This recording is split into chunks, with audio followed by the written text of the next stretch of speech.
There we go. How are you doing? Good. I'll give you Good. a quick introduction and you can add on into it and then we'll get started. All right. All right, everybody. So this is Ammon Bundy.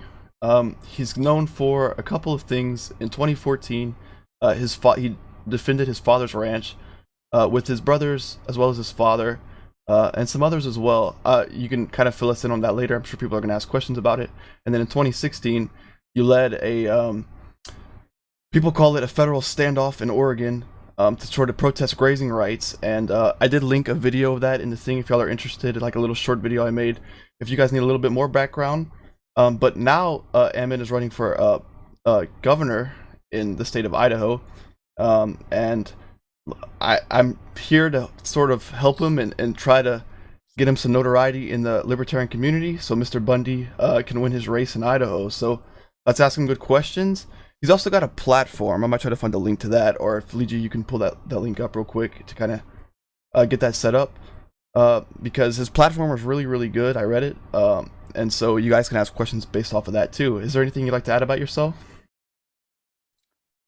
Just you can go to votebundy.com to read through information and see what my campaign is about. Other than that, I think we'll just talk about it. Awesome. All right. Let me pull up our first question real quick.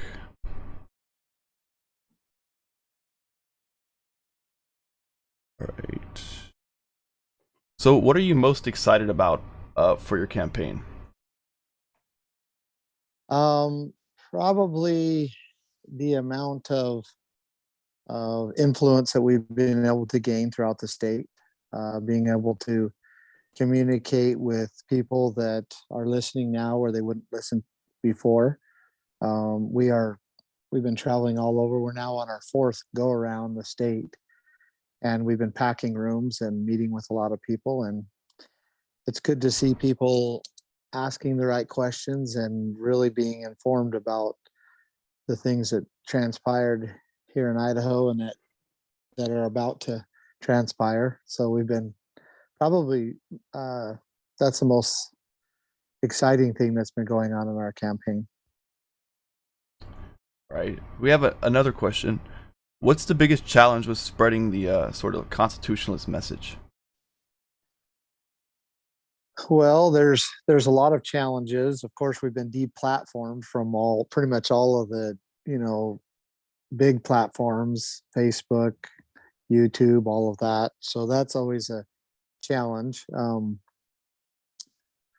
There is just the fact that people don't understand the Constitution at all. So when you begin talking about it, you begin to, and I generalize a lot. I shouldn't say people as in all people, because there are a good amount that do, but there are those that don't. So you really have to like speak in like baby terms and kind of build it up in a way that is, I would just say, that makes sense to people so they don't reject it. That's always a challenge. Like I can't get right into like, the depths of the intent of the Constitution because most people in the room, or a good amount of people in the room, because there are a lot of people that are understanding and taking time to understand, but a good amount of people in the room just simply are hearing it for the first time. Right. Okay, so another question is, how can we curb the growth of communism among youth? Oh, that's a good question. We do have a lot of young people that come to our meetings, but by far, the majority is kind of 50, 60 year olds. We are starting to see more and more families. Um, I think we need to relate the negative effects that are happening right now in our country and in our state with the implementation of communism, because you can very clearly see, if we were to do a graph, let's say a progressive graph or something like that, you can see as more people believe and more policies of the communism are implemented, you can see the negative effects, such as not being able to afford homes, the inflation, the cost of living, totalitarian type control. Those are paralleled with communist policies. So if we can logically communicate with the youth that, look, you don't have much of a future in communism. Socialism is about taking by force from those who produce and giving to those who don't produce. And if you think you're going to ride the wave of taking without producing, then your future is completely doomed. And so I think there are intelligent individuals who are of all ages, including the youth, and I think we their intelligence. Awesome. So another question. This is kind of a bit more specific, but have you been endorsed by Sheriff Richard Mack? I have not been endorsed by Sheriff Richard Mack. I've been endorsed by Ron Paul and the others, but not Sheriff Richard Mack. That's a pretty good endorsement, though, I'd say. Yeah, I know Sheriff Mack personally, and will continue to work on an endorsement with him, but have not secured one yet. Awesome. How does I have a question. Okay, go ahead, Drifters. I've heard about this a few times before about Boise having a problem with like Californians moving there recently, like it becoming more of like an Oregon recently, like or Portland, like Boise becoming more of Portland. There certainly is that. However, most of the majority of the people moving in that are more liberal minded, if you will, came pre-COVID. And those that have been coming to Idaho now are by far majority of them are conservative. They're fleeing the states because of other states because of their political affiliation, really, or beliefs. And so it's created a dynamic where Boise is kind of right on the verge of turning, to the socialist ideology, but actually this COVID thing kind of gave it a recording in boost, progress. kind of gave it the conservative side of a balance. So kind of weird dynamics. We do know that pre-COVID that like I said, the majority of people moving in were Democrats. I mean, that's the only thing we have to go off, Democrat or Republican, because we can. And then post-COVID, 68% are Republicans or conservatives moving in. So that's kind of the demographics. Now we know that like there's some might be interesting that Democrats vote 3-1 in the primaries over Republicans, and so they outvote the liberals are outvoting conservatives in the Idaho elections. And if the projections continue to go the way they're going now, in 4.91 years, I know that that's a pretty solid number there, but just mathematically, if they continue to go the way they're going now, 4.91 years, the Democrats will control the Idaho elections. Right. So how does the arrest of the Oath Keepers founder, Stuart Rhodes, contrast the political atmosphere of Washington, D.C. with the way Americans feel?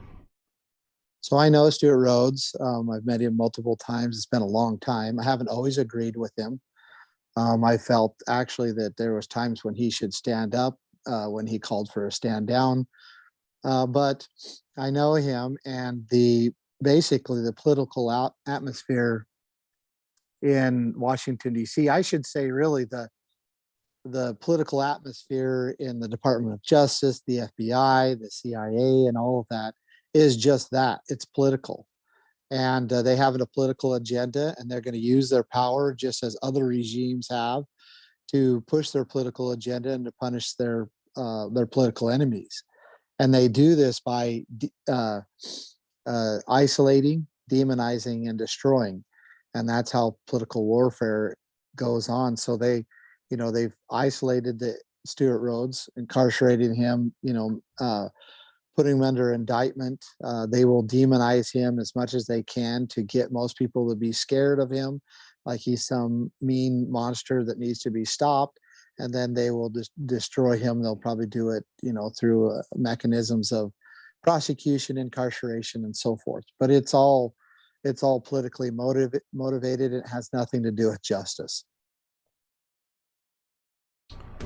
All right, so on your campaign platform specifically, like which particular issue are you the most eager to get, working with and try to make something come into fruition? First, abortion. Second, federal land control. And right along with that is the elimination of property tax. Those are probably, if I was to list them. And I would say that the reason for it is the effects of those things and what they bring to the lives of each person in Idaho. Right. So, if you are elected, how will Idaho deal with the future pandemic? The Idaho government will begin playing the role of informing the populace of Idaho and allowing them to make their own decisions. We will make sure that the information is credible, that it is accurate and up to date, and that way people will be able to rely on that information and decide for themselves how they want to conduct their businesses, their homes, their churches, and their individual lives. All right. What do you think is the biggest threat to liberty right now? The biggest threat to liberty, no doubt, is the bureaucracies in the executive agencies of government. Without doubt. When I say the bureaucrats, I say bureaucracies or bureaucrats.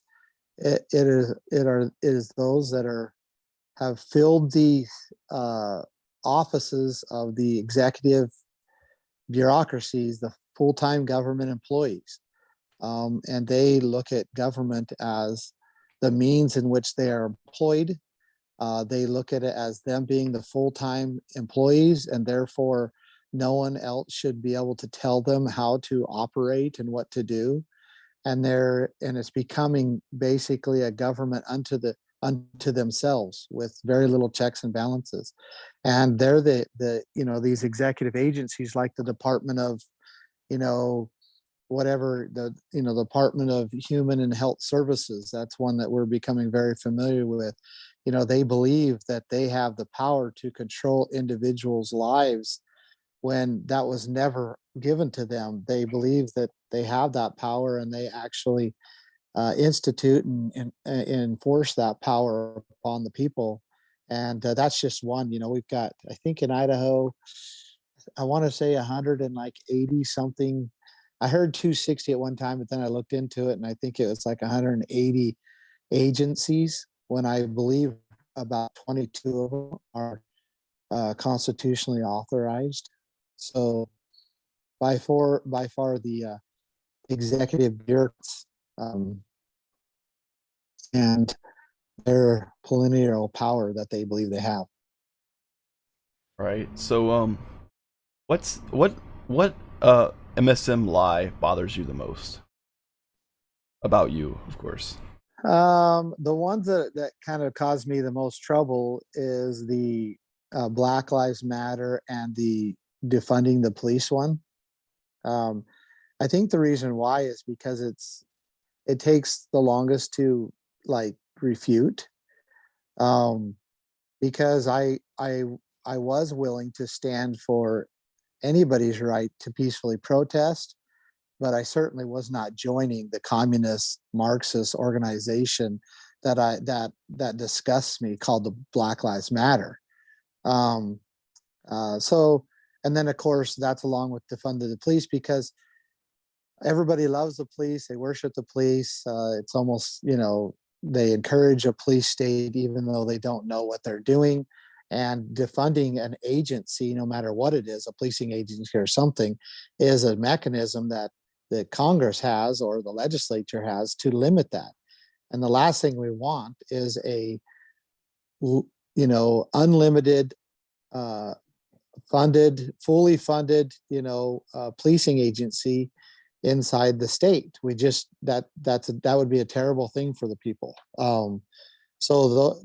But getting people to understand why, that haven't really pondered on it, that have kind of got into this police worshiping dichotomy where either the police, whether you either love everything the police do and love all of it, or you don't like them or you hate them. I don't live in that dichotomy. I live in a place where, look, the police are a good thing as long as they're protecting rights and acting within their limits. When they get outside those limits, they're the most dangerous thing in government. Do you think, I guess the problem more specifically is that police protect the government from us rather than the other way around? And you think you start defending the police, people kind of forget that. Yeah, that's exactly right. Yeah, the police should defend the people. Their oath is to uphold the Constitution and to defend it against both foreign and domestic enemies. It's not to defend the government agencies in their unlawful and unconstitutional action. And that's what they have become in many instances. And is why the bureaucracies are so powerful and so dangerous, because they issue their, policies, and then the policing agencies are going out there enforcing it, and it is deteriorating the liberties of the people. Right. So I know your answer to this, but I'll ask you anyway. Are you in favor of abolishing the income tax? I am a favoring abolishing the income tax. Income tax in Idaho has become kind of a lush fund. It makes it very difficult if we don't take back our lands and resources, though, because we're already dependent upon the federal government for about a third of our income. So it has to be done responsibly with and simultaneously with taking back our lands and resources so we can pay our own bills. So obviously you've been in quite a few protests at this point. What bothers you the most about the outcomes of it, and do you think that sometimes maybe protests aren't as important as policy? Do you think that you should place priority of one over the other? Well, so in the actions that I have taken, I've never done it saying like I'm going to protest. I'm going to go to protest, or I'm demonstrating. I think that maybe what you call them, but I have been in the action I have taken has been very specific to accomplish a very specific thing, and in the most part, I have seen that specific thing accomplished. And I do not believe that policy making is as effective as we have been in our, actions, whether you want to call it, protest or demonstrating or whatever. And I can give you, lots of examples of that. The problem with, like legislation and policy is that the bureaucrats, again, just justify their action through that policy or legislation, and so they take their own interpretation of that, so it becomes very, very difficult to like combat against them when they say they're getting authorization from this legislation or that legislation. So I've just found it, in many cases, not all, that not complying is a much more effective way to stop the implementation of a policy that is destructive and deteriorating liberty. All right. So he said this guy says he's heard rumors that counties in eastern Washington State and Oregon are wanting to secede and be incorporated into Idaho. Have you heard about this? Yeah, it's called the Greater Idaho Movement, Mhm. and it's a real thing where county officials have actually gone to committees where our legislatures here in Idaho have listened to their presentation. So it's gone as far as that, where they really want to leave Oregon and join Idaho. But there's some huge challenges in that because in order for that to happen constitutionally, you have to have the Idaho state legislature agree to it, Oregon legislature agree to it, and US Congress agree to it. So it's not just an act of Congress, it's an act of Congress plus 2 state legislatures approving it. Right. So far, what are you most proud of? Of all the, I guess, all the accomplishments, or I guess you've ruffled a lot of feathers. What are you most proud of? Every time that we've been able to secure somebody's property or freedom, by far. So I look at the Bundy Ranch, and that was a success. My dad's still ranching. I certainly have done none of these alone, but that was a great success. We then went to the Hammonds, and although it was very difficult and we were thrown in prison, we secured a pardon for them, and they were able to go home and be free from those charges. We also beat the federal government in their own courts while we're incarcerated in solitary confinement. We beat them in some of the most public trials in our nation's history. They spent $100 million trying to prosecute my family, and we beat them twice in their own courts. That was certainly a success. And then there's been many others, like small successes, going into an area, and exposing what was happening to a family or an individual, when even the state or a county or even the federal government has come in, and to watch them back off now because they know that we are very successful at what we've been doing. And but it comes with a great price, and it's not easy to do. And one of the reasons why I'm running as governor, because I do believe that there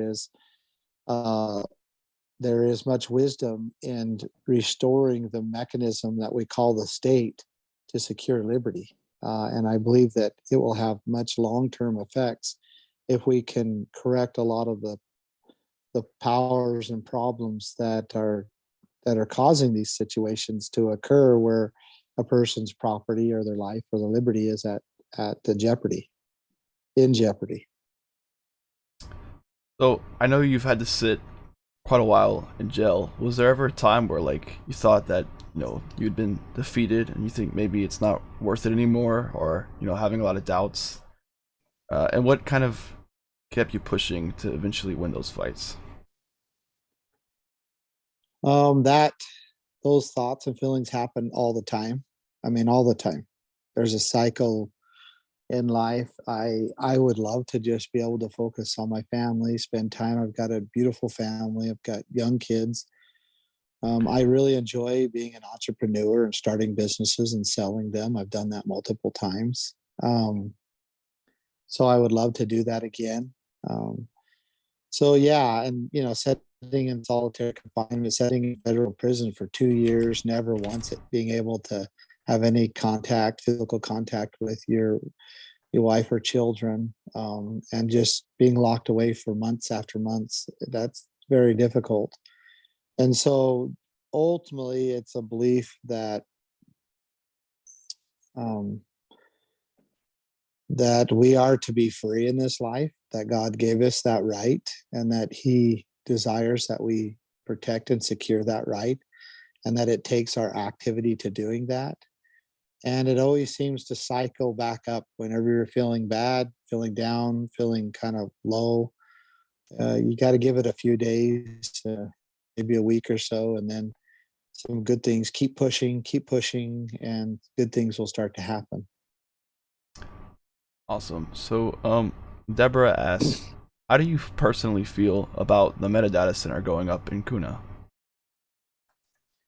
I actually was just writing about that right now. I was getting ready to make a post. So I think it's not a good thing for Idaho in any way. I think Facebook has proven that they are not friends to liberty at all.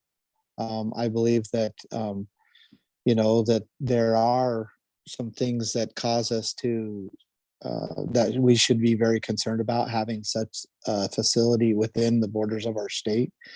Not only does it just attract the wrong people, because it does, but it also is not the proper way, or I don't want to say proper, but it's not an effective way to boost an economy. And these political individuals like Governor Little seem to always want to attract large corporations when boosts in economies or strengthening the economy comes from small businesses, and in particular,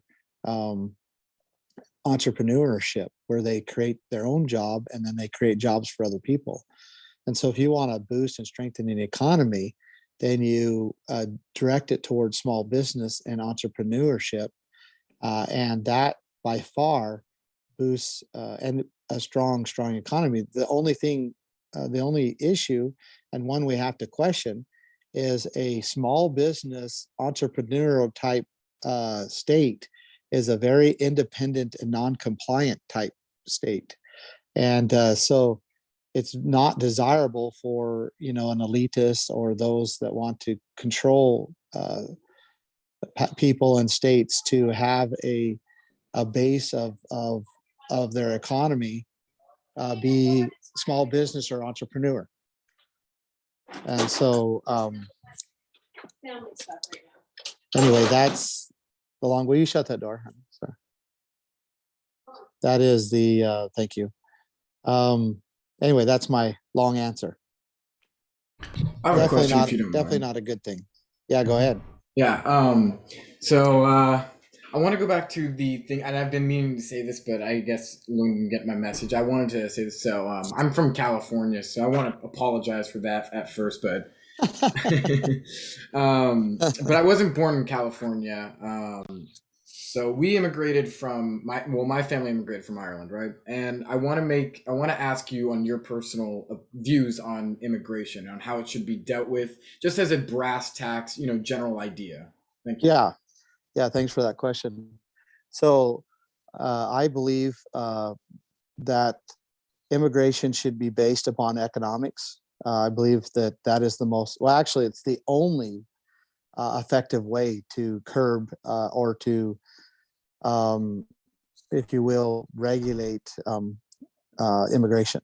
And I'll explain that a little bit. You have those who look and immigrate to places because they're looking for the most benefit. They're looking for handouts. And they will literally go and shop states, cities, countries to see who is giving the best benefits. And then they will go to that place so that they can basically ultimately live off other people. And that's why so many people, about 80% of the people who are coming across the southern border are coming here for those reasons. That's a very simple problem to deal with. You just stop the handouts. And in Idaho, under a Bundy governorship, we will curb that and stop those handouts so that people will not come to Idaho for that reason. And it is a problem that's being created right now under the current administration in Idaho, governorship in Idaho, because we have increased food stamps in the last 5 years more than any other state in the United States, almost 25% in Idaho. We've also dumped designated $200 million into government housing. There's other things I could list. And so what we're doing is we're setting up a situation where we are attracting people that are looking for handouts to come to Idaho. And that is not good for Idaho at all. That's a very detrimental thing. Now, number two reason why people come that we don't want to come is they actually come for criminal opportunity. They look for criminal opportunities among a weak people or among a government who will not defend the people. Example of that is like in California and Oregon, is if a person goes in and steals under $900 worth of stuff, it's considered a misdemeanor and they can't even arrest them for it. So or excuse me, not even a misdemeanor. I'm sorry, a citation. It's considered an infraction. Sorry, so it's not even a misdemeanor, and so that just encourages people to, who want to take what does not belong to them. It just encourages them to an area. So good laws that protect people's rights are important to enforce and to deter those people from coming to Idaho. And then last, and so what you want to do is you want to create an environment in Idaho where everybody who wants a handout says, don't go to Idaho. They don't give you anything. Just don't go to Idaho, go to Oregon or something. Also, you want to send the message out to any criminals, like, don't go to Idaho, man. They'll catch you and they'll make you restore the damages back to the victim. Don't go to Idaho. And then that leaves one more group of people. And that's those that want to move into an area. They want to work for their own living. They want to be good neighbors. They want to be free. They want to help their neighbors be free. They want to, just live the way that they choose to live and be good neighbors and contribute to society in whatever fashion that they want to. And those are the people that we want here. Those are the people we want in our country. And so if we were to make a few small changes when it comes to the handouts and correcting much of our penal system here in Idaho, what we do is we'll literally drive those who have come for handouts out of the state and for criminal opportunity out of the state. And those that will be coming here are those that we really want, that'll strengthen the state and also just become that wonderful place to live that we know Idaho has been and what we want Idaho to continue to be. Awesome. So they want to know, are you familiar with Austrian economics? I am not familiar with Austrian economics. Yeah, it's a server full of Sounds econ like I nerds. should be. Yeah. So, what are your thoughts on the gold standard, secession, or Abraham Lincoln? Boy, that's a range. Gold standard, I absolutely support it. I think there can be other standards, but the gold standard is always the one that's been there. And we are in a very precarious situation because of the printing of currency that our Federal Reserve has done, or the Federal Reserve has done. And it will cause and affect Idaho to become, sucked into that if we don't somehow become more independent.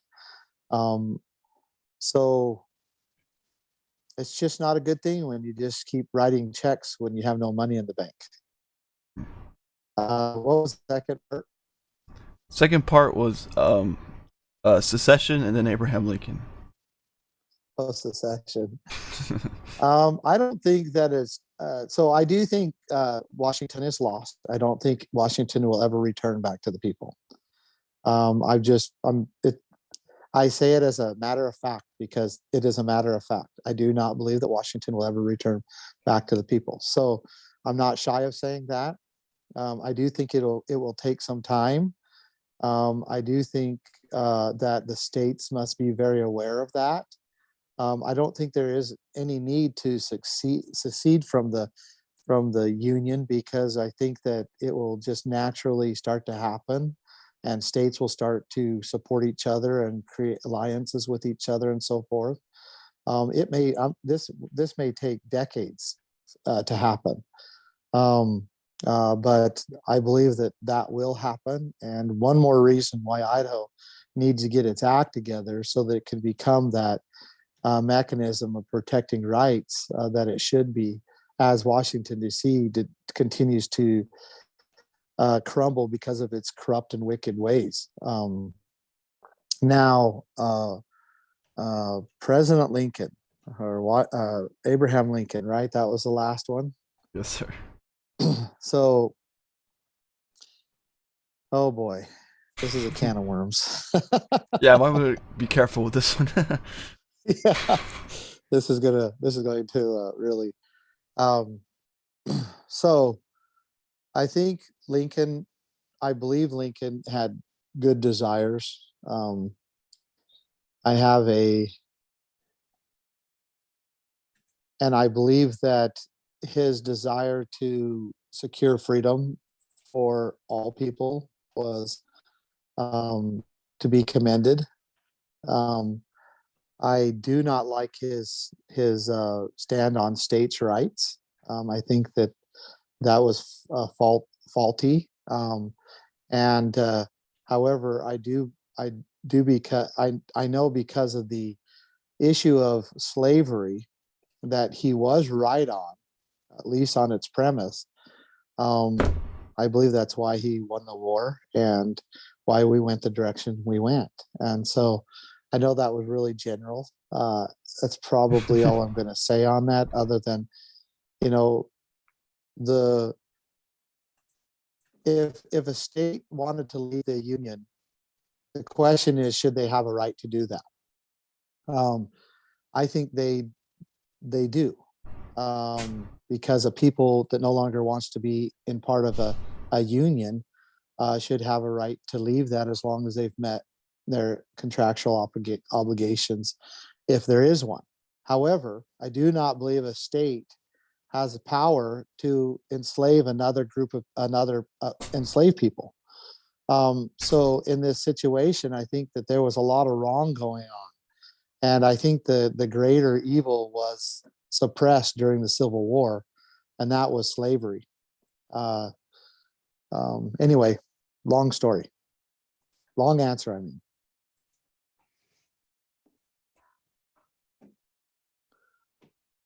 All right, I have a question actually. go ahead. I Sorry asked about this that. to our last guest, too. It's basically along the lines of I believe you're a very free market kind of guy, right? Like you're very much for deregulation, I'm assuming. Yep, absolutely. Like, so what's the best way to fight against foreign governments manipulating the market that beyond just deregulating our own market? Did you say what's the best way to finance foreign governments? No, fight against, like, Oh, fight. Okay, good. We do not in any way trade with them. Just that simple. I know that we have, we believe in free markets. We understand that. I believe that, it is if we are going to be in a union that we call the United States, that we should not trade with those who do not give their people freedom. I know that that's difficult because you get into a situation where you want to be able to just freely trade with everybody, all across the world.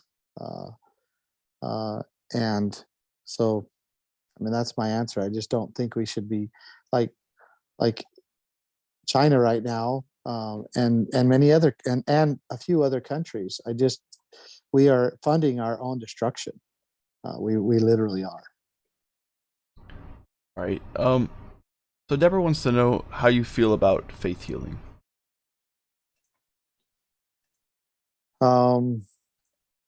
Well, I know that term means a lot of different things to people. I do believe that we have the ability our bodies have the ability to heal themselves. I've seen it over and over. I actually broke my foot a couple months ago, or not even quite 2 months ago, and I'm still battling that, but it's healing. And I've used a lot of oils and different methods, and they're very, very effective, and I'm very grateful for them. And I do believe that God has the power to heal us. He had the power to create us, and I believe He has the power to heal us. Yeah, I mean, that means a lot of different terms to people. So like that term means a lot of different things to people. So I'm not sure how I fully answer it without understanding the term, but I also, have seen good things that doctors have done. I had an appendix that bursted, and doctors went in there and cleaned it out. And, maybe there was another way to be able to stop that from being infected and for my body to deal with that. I don't know. But I know that it was very painful, and most likely I probably would have died from that. And so I think there's room for that as well. And that's my long answer. So next question is, would you approve legislation to ban youth from having sex change operations? No, but I would ban any funding from the government in any way.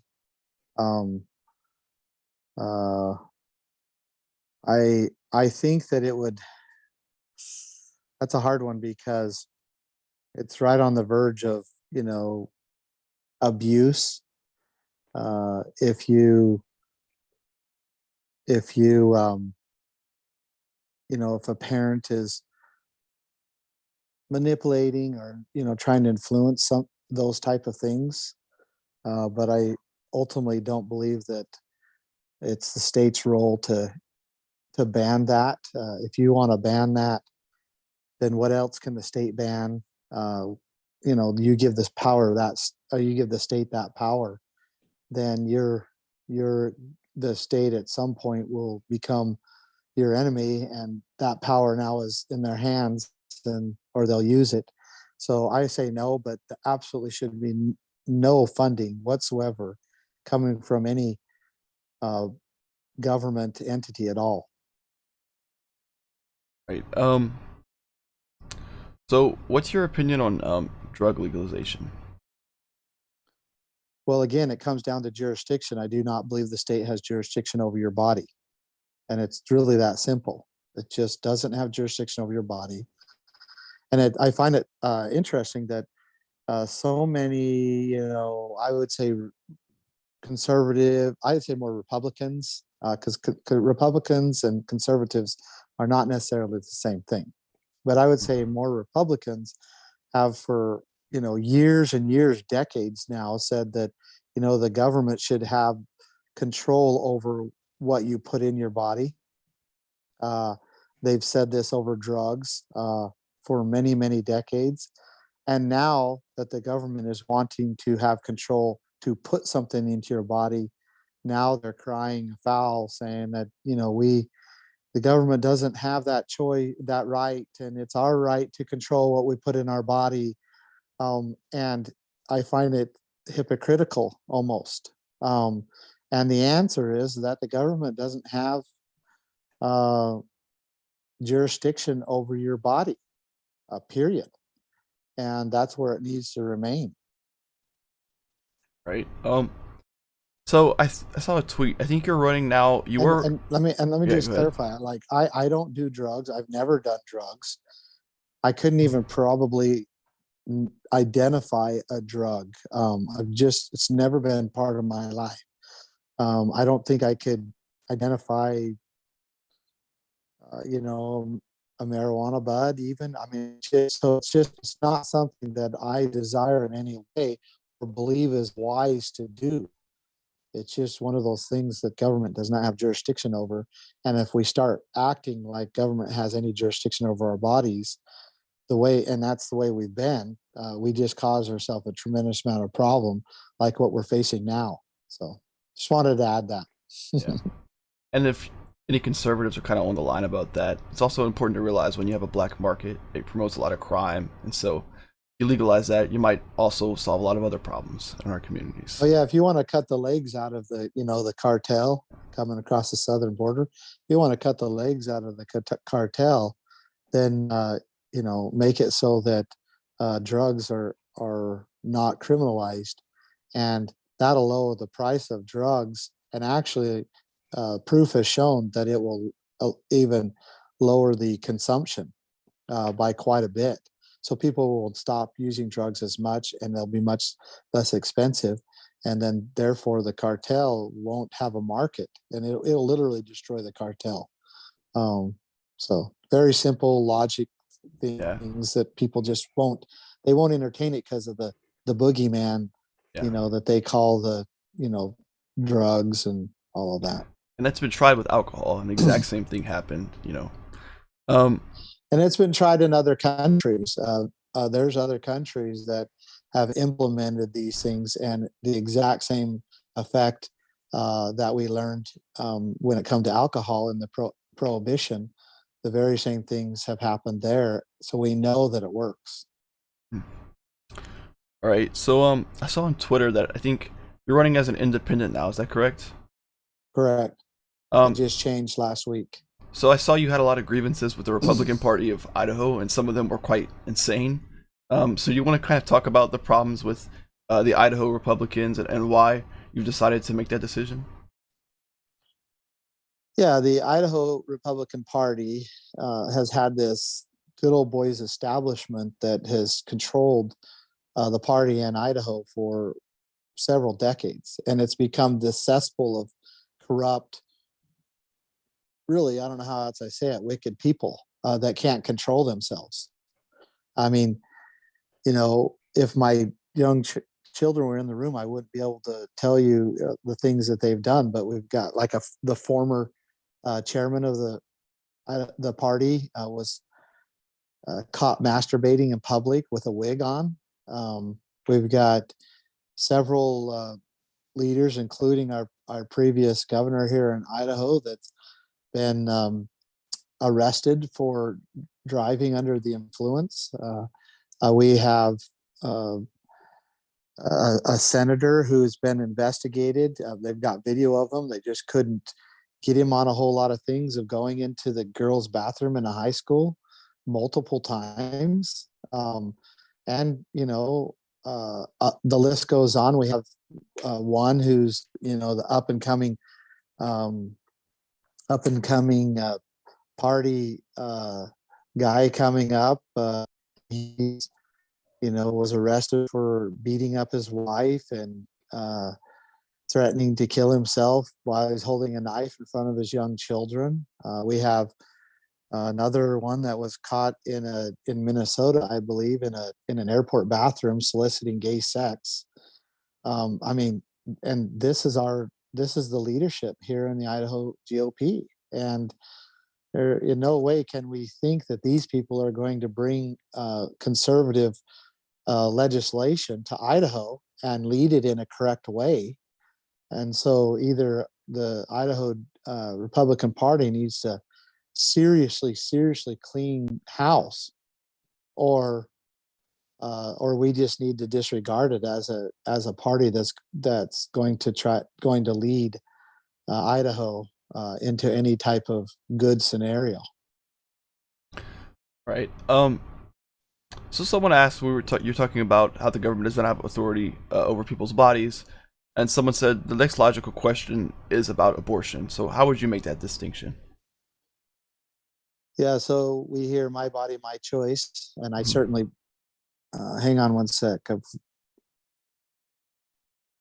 There we go. Are you still there? Yes, Sorry, sir. someone called me, and I apologize. All good. Hopefully they don't do it again. So we hear my body, my choice all the time, and I certainly believe that it is my body, my choice. And I believe that freedom is the ability to do whatever you want as long as you do not infringe upon another person's thing. I'm sorry. All right. I don't know how much you caught of that, but I believe freedom is the ability to do whatever you want as long as you do not infringe upon another person's rights. That is the definition of freedom. Now, when it comes to abortion, it's just very simple. It is your body and it is your choice. The problem is you have another body, and therefore you do not have a right to destroy that life.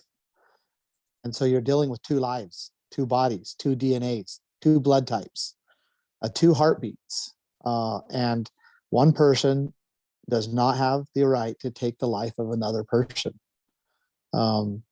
So it's just that simple. If we were talking about just their body and just their choice, I would stand behind that person in making that choice of what they're going to do with their body. But we're not talking about that. We're talking about two bodies, two lives. Awesome. Deborah wants to know, do you agree with what Glenn Beck and Heather Scott have been warning of, which is like an NWO agenda of WEF and the UN? I have no reason to disagree with it. I have a lot of research and understanding that I need to do, and I look forward to that. It is, but this conspiracy of global government, global power is something that I understand very well, and have been in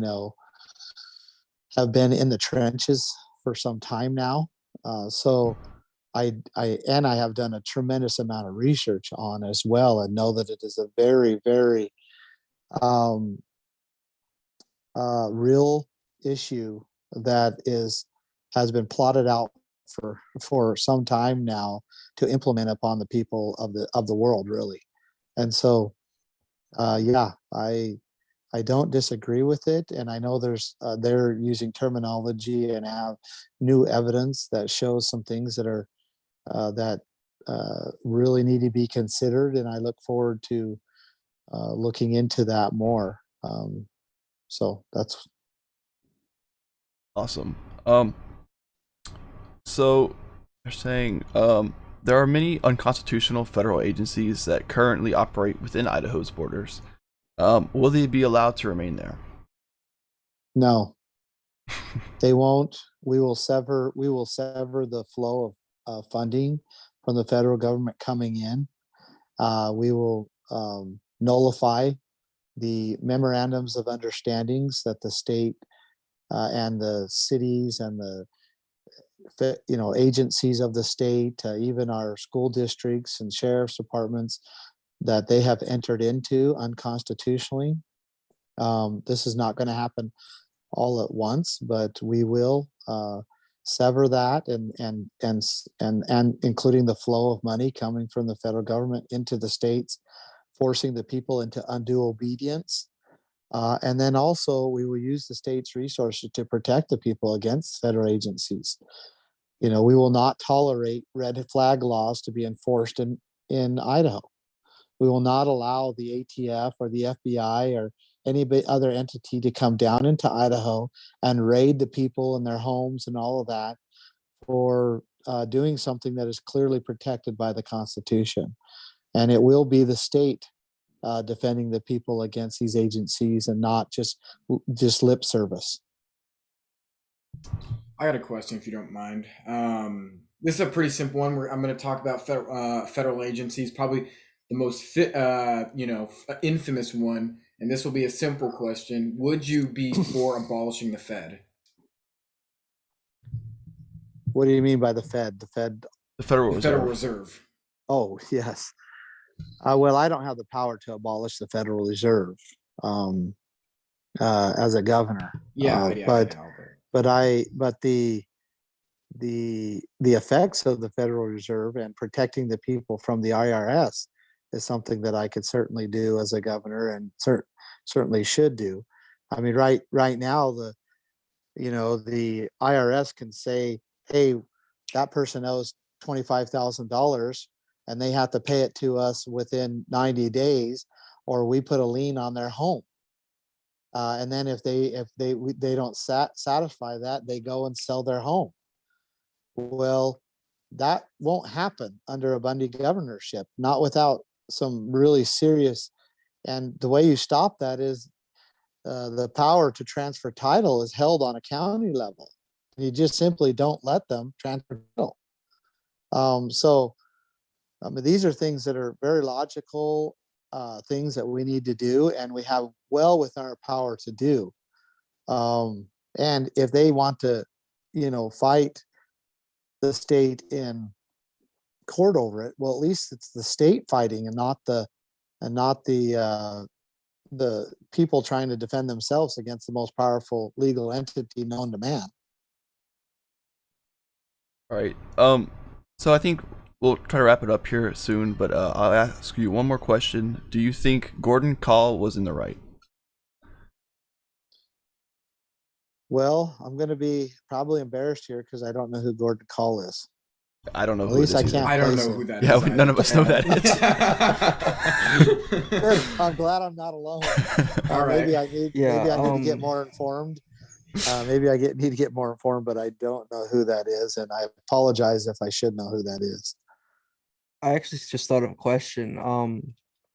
What is your thoughts on Common Core and like possibly like ending it, because that would cut off a significant amount of federal funding from the government to Idaho if you were to stop Common Core, correct?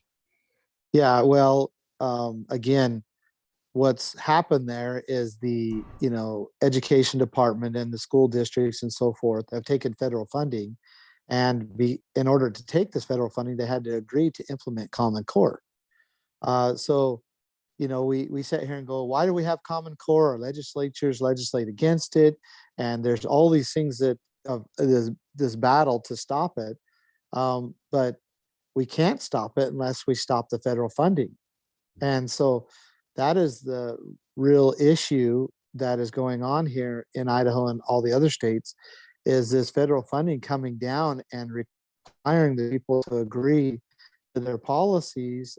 And it's what our founders said would put us into undue obedience. So severing that. Now, when it comes to education, I believe first of all, that if a parent decides to educate their children without any help from the state, that needs to be protected.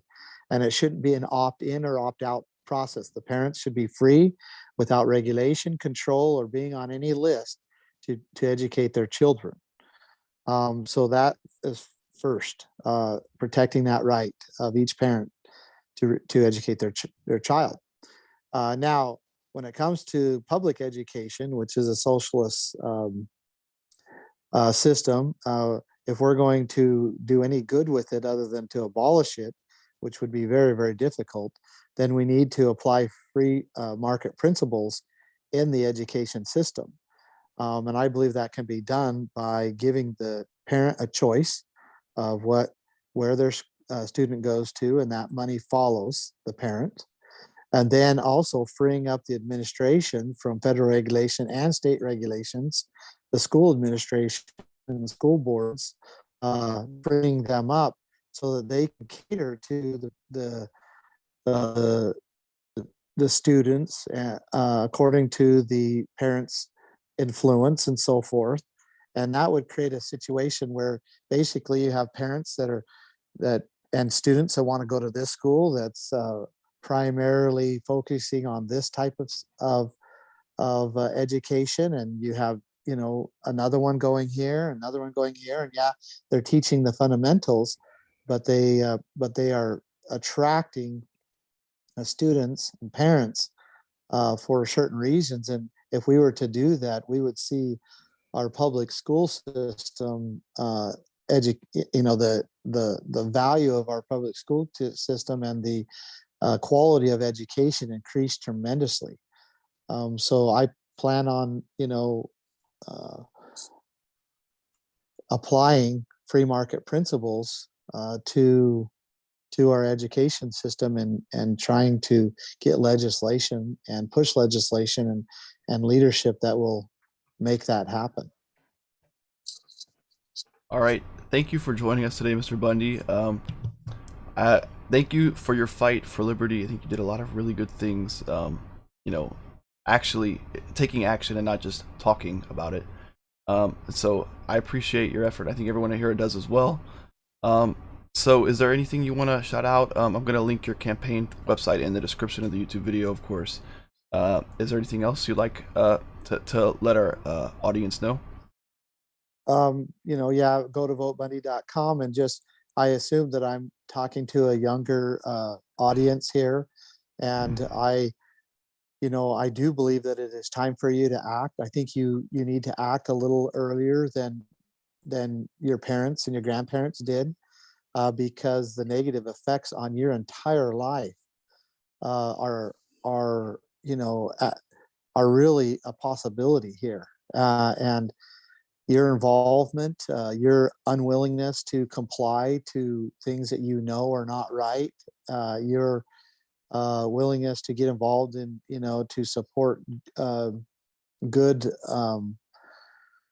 good actions and good good candidates and so forth is very important right now. And also becoming very aware of the principles in which free people live by, so that no matter what's going on and no matter what's being said, that you will understand and know where to stand. So, and I encourage you and applaud you for being here, and thank you for your time.